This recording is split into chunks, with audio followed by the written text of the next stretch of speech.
the Strait of Hormuz, the choke point for a fifth of the global oil supply. Right now, this congested waterway, barely 40 kilometers across at its narrowest, is just one underwater explosion away from being completely cut off. Two U.S. Navy Arleigh Burke-class destroyers are biting the bullet and sailing straight into these waters. This is no routine patrol. They're executing a mission with absolutely zero margin for error: live naval mine clearance. A single miscalculation in this underwater bomb disposal won't just sink a warship, it will trigger a catastrophic freefall in the global energy market. What's worse, the U.S. fleet is operating entirely exposed to the enemy's kill web. The coastline is crawling with surface search radars and anti-ship missile batteries, and every single one of them is locked dead on these ships. This isn't just a technical bomb squad operation anymore, it's a high-stakes game of psychological warfare, where the slightest twitch could spark an all-out conflict. At the eye of this storm are the destroyers USS Michael Murphy and USS Frank E. Peterson, Jr. Despite being loaded to the teeth with Aegis systems and Tomahawk missiles, in this lethal game against hidden underwater mines, all that heavy firepower is completely out of its element.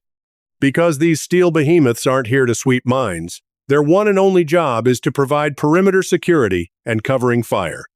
The actual dirty work is being done by the specialized minesweepers slowly crawling through the kill zone. Built with virtually no armor to minimize their magnetic signature, they are incredibly vulnerable. Without the destroyers acting as a physical shield and a heavy-duty deterrent, these minesweepers would be sitting ducks in these waters, easy prey ready to be shredded by the enemy's crossfire. In real-world combat, taking down a heavily armed behemoth usually comes down to the cheapest, dirtiest tricks in the book. Here in the Strait of Hormuz, the one thing the U.S. Navy dreads more than anything else is something incredibly old, incredibly cheap, and incredibly vicious: the naval mine. In military circles, it's known as the poor man's nuke. These things bury themselves right in the seafloor mud, and they don't even need to be bumped into to go off.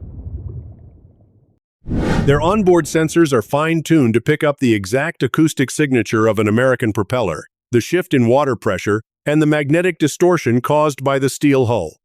The way they kill is absolutely brutal. They aren't trying to blast a hole in the hull with shrapnel. Instead, the explosion creates a massive high-pressure bubble underwater.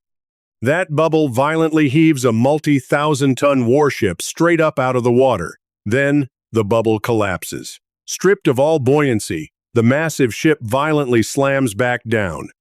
This devastating physical whiplash can literally snap a 10,000-ton warship right in half.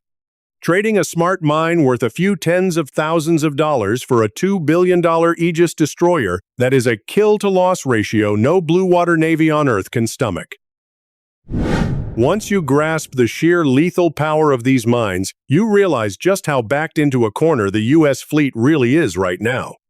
Out in the open waters of the Pacific, the Navy could take months to sweep for mines at their own pace. But in the Strait of Hormuz, they've sailed right into a pre-sighted meat grinder. From the second the fleet enters the strait, every single move is under a microscope.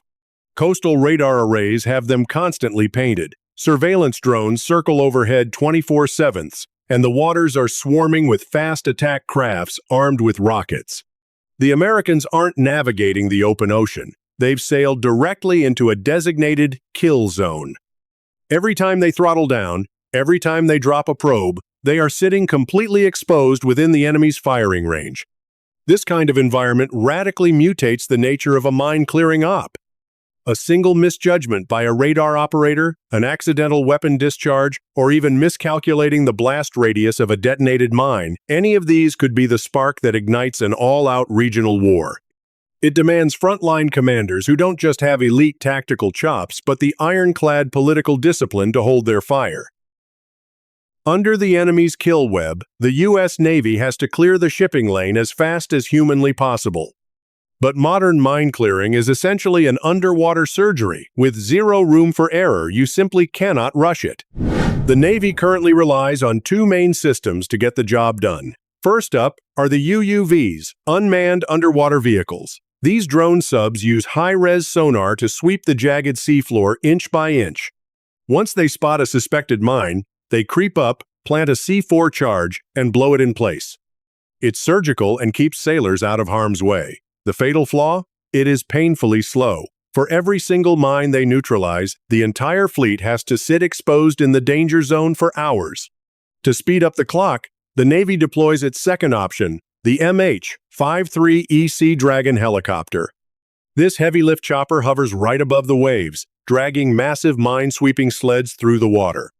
It blasts out intense magnetic and acoustic signatures, trying to trick those bottom mines into detonating across a wide area.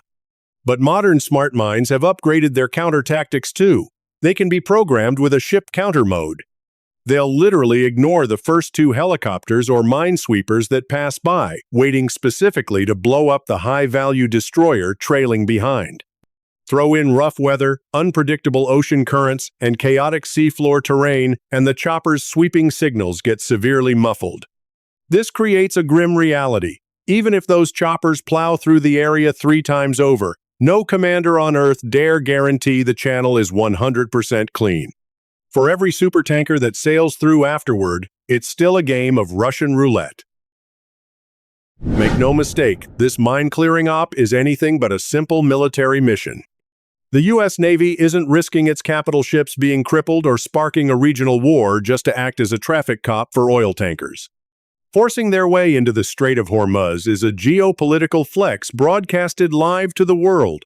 In these hypersensitive waters, putting on the show that you can clear mines carries way more political weight than actually clearing them. Whoever controls the traffic through Hormuz has their hands around the throat of the global economy. By laying down mines, the adversary is proving they can flip the board whenever they want.